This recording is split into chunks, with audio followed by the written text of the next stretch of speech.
Hey, everybody. How's it going? I hope everything is going well with you. I do. Gracie back here behind me. Oof. What? Oof. What? Anyway. I guess she wants to get in. Come here. Come here. This is like her favorite place in the whole world. Right here. Right here. Her favorite place in the whole world.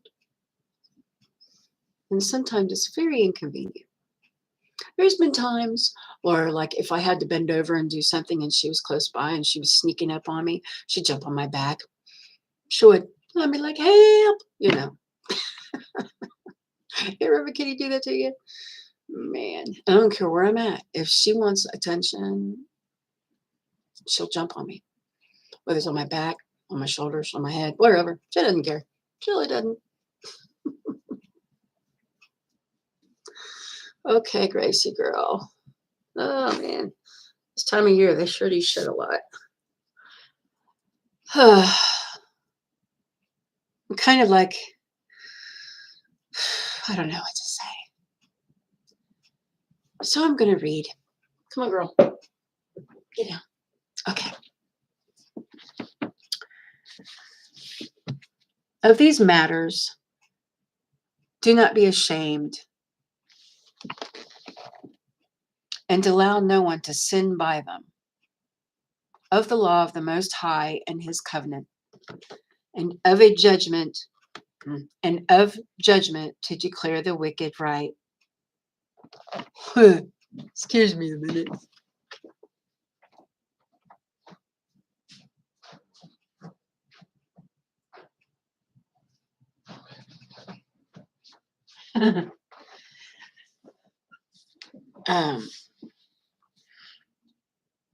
Of reckoning with your partners and travelers, or of the gift of the inheritance of friends, of exactness of balance and weights, or of requiring much or little, and of the haughty selling by merchants, of much correction of children, and to draw blood from the back of a wicked servant. Where a wicked wife is, safekeeping is good, and shut up where many hands are. Deliver all by number and weight, and put in writing all that you give out or receive in. Do not be ashamed to inform the unwise and foolish, and the very old, who contends with those who are young.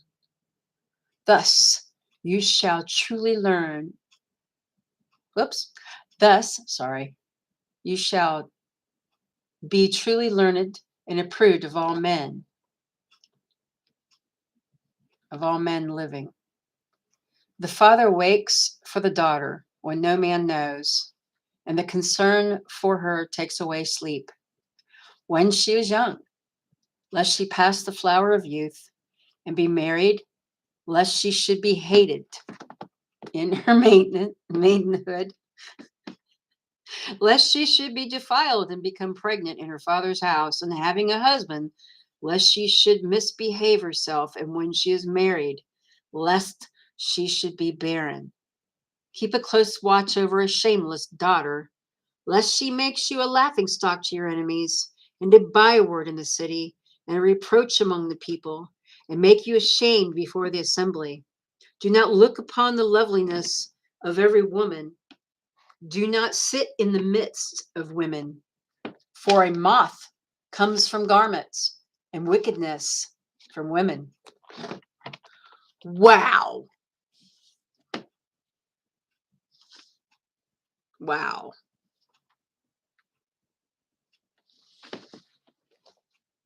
Wow.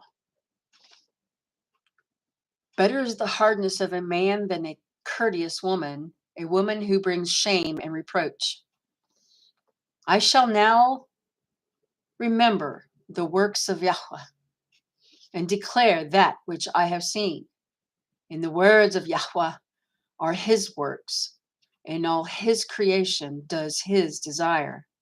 The sun that gives light looks upon all, and its doing is full of the esteem of Yahweh.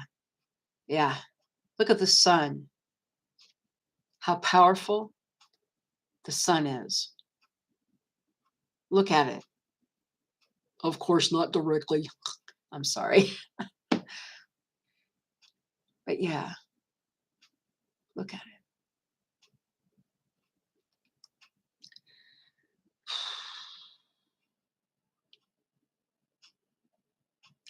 Yahweh has not given power to the Kodashim to declare all of his marvelous works, which Yahweh the Almighty firmly settled. That whatever exists might be established for his esteem. He seeks out the deep and the heart and considers their crafty schemes, for Yahweh knows all that may be known. And he looks upon the signs of the world. He declares matters that are past and those to come, and reveals the path of that which is hidden. No thought escapes him, nor is any word hidden from him. He has adorned the excellent works of his wisdom, and he is from everlasting to everlasting. Unto him none is added, nor shall he be diminished, and he has no need of any counselor. Oh, how desirable are all his works, and that a man may see even a spark. All these live and remain forever for all uses, and they are all obedient. All matters are equal, one against another, and he has made none imperfect. One establishes the good of another, and who is overfilled with looking upon his esteem. Let me read that again. And who is ever filled with looking upon his esteem.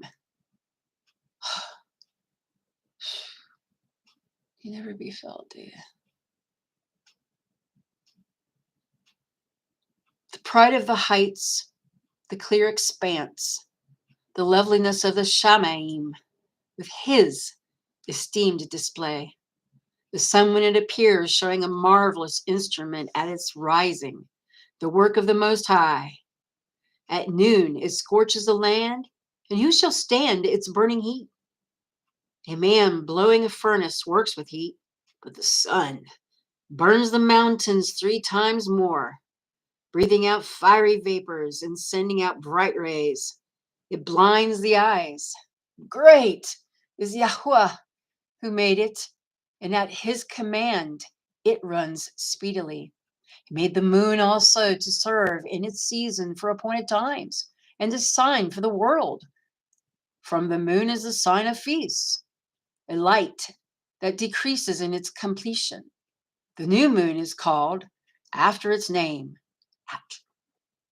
increasing wondrously in its changing, being an instrument for the hosts above, shining in the expanse of the Shamaim, the loveliness of the Shamaim, the esteem of the stars,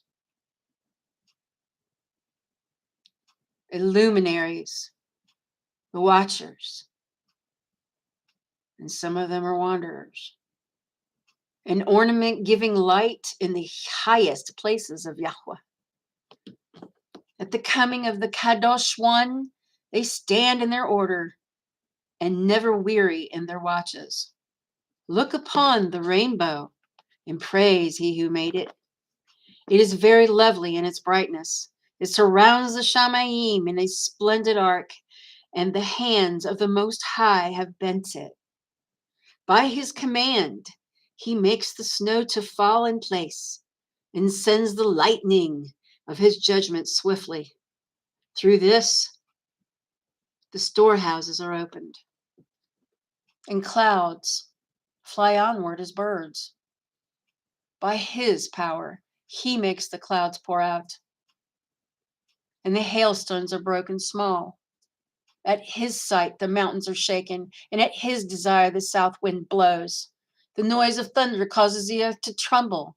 So does the northern storm and the whirlwind. As birds flying, he scatters the snow, and its falling is as a settling of grasshoppers. The eye marvels at the loveliness of its whiteness, and the heart is astonished at its falling. He also pours the frost as salt upon the earth, and being hardened, it lays on the top as sharp icicles. When the cold north wind blows and the water is hardened into ice, it remains upon every collection of water and clothes the water like a breastplate. It devours the mountains and burns the wilderness and consumes the grass like fire. A mist coming speedily stands as a healer of all, a refreshing dew coming after heat. By his counsel, he calms the deep, the plants, islands within it. Those who sail on the sea tell of its dangers. And when we hear it with our ears, we marvel at it. For in it are the strange and wondrous works, differing kinds of all creatures and whales created by him. The end of them has a benefit of good, and by his word, all exists. We may speak much and yet come short. Therefore, in summary, he is all. How are we be able to exalt him? For he is great above all his works. Yahweh is awesome and exceedingly great, and his power is marvelous. When you esteem Yahweh, exalt him as much as you may, for he shall even yet far exceed. And when you exalt him, deliver all your strength, and do not be weary, for you shall never declare enough. Yep. Not enough thank yous, not enough praises to him.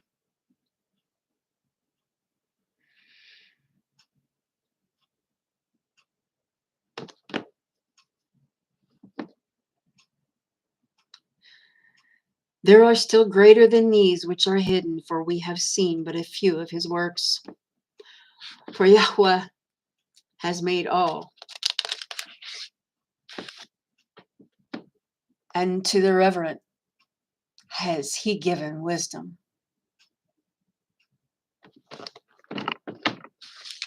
Well, okay. I just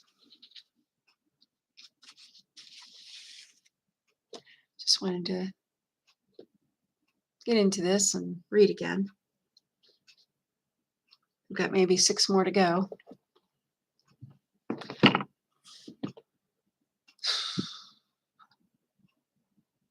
Well, take care. Love you all.